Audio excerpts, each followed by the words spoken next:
Costume 3 pièces, coupe de cheveux rasée et surtout ce fichu béret. Le starter pack des fans de Peaky Blinders est devenu celui des mascus qui n'ont rien compris à la série.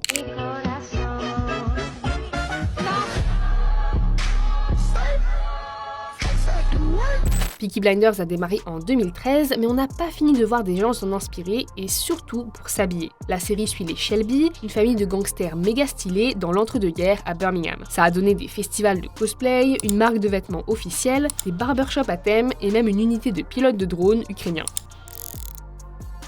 Et le style des Peaky Blinders, il plaît beaucoup à certaines communautés en ligne. Pour les blogs de mode conservateur, c'est un signe d'élégance, et pour les masculinistes de YouTube, la dégaine d'un alpha. Et là, c'est le drame. Dresses immaculately and always walks with confidence and purpose. Tu vas apprendre comment récupérer son ex à la manière de Thomas Shelby.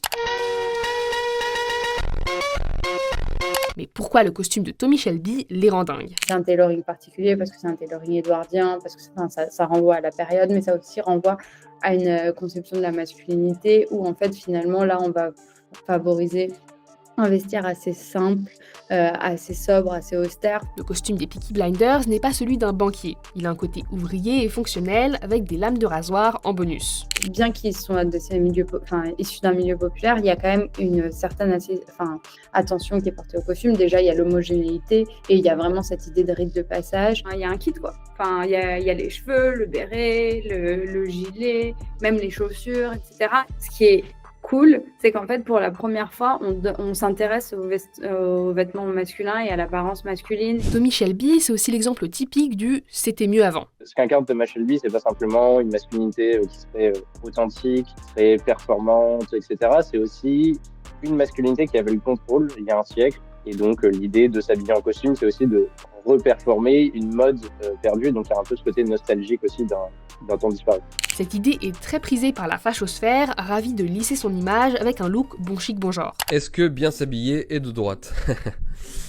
Bon, un peu caricaturalement, je te dirais que oui quand même, parce que si tu veux, il y a dans l'éthos de droite l'idée que la forme et le fond coïncident. Au fil du temps, Tommy Shelby est devenu l'emblème d'une commu en particulier, celle du Sigma Grindset. L'idée du mâle Sigma, c'est que c'est un homme qui n'a pas besoin d'autres personnes pour fonctionner. C'est un homme solitaire, il est calculateur, il est froid, il est impitoyable. Le mâle Sigma est en fait arrivé pour deux raisons. La première, en fait, au début, c'était un peu de se moquer des mâles alpha. Et en fait, ça a été repris aussi de manière un peu plus sérieuse par certains. Et c'est comme ça qu'on en arrive à tous les TikTok sur l'aura de Tommy Shelby, sa démarche au ralenti et surtout son pouvoir de séduction. Mais en fait, ces vidéos ne sont souvent qu'une porte d'entrée vers la radicalisation viriliste. Dans pas mal de vidéos, on va d'abord parler de comment Thomas Shelby s'habille, puis après on va parler de son charisme, on va parler de comment il arrive à manipuler, on va parler de comment il arrive à séduire, une sorte de subterfuge. Il permet de parler plein d'autres sujets, d'attirer des communautés d'hommes à qui on va parler ensuite de comment devenir un vrai homme dans la société.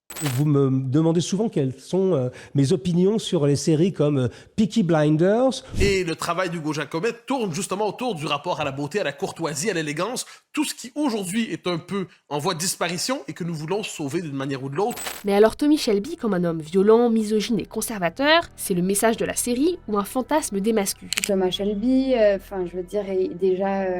lui-même, il vient d'une extraction très populaire. Pour ça, on pourrait aussi le partager avec le milieu viriliste. Mais il y a aussi le fait qu'il vient d'un milieu gitan. Il y a aussi tout son rapport à l'homosexualité qui est loin d'être homophobe. Il y a pas mal de paramètres où il s'écarte de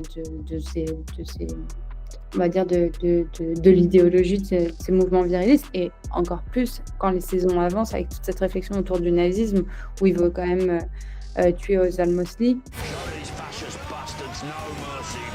C'est la forme au détriment du fond qui a été repris par pas mal de communautés. C'est-à-dire qu'on voit simplement des hommes à la bagarre, au ralenti, très bien habillés, etc. Plutôt que de voir qu'en fait, ce sont des hommes détruits qui passent 6 saisons à pleurer tous les 2 épisodes et dire qu'ils sont traumatisés, qu'ils ne peuvent plus vivre dans ce monde de violence. Bref, comme souvent, une œuvre avec des personnages complexes et comprises totalement à l'envers. De Walter White à Patrick Bateman, la pop culture sert décidément à projeter les névroses de certains.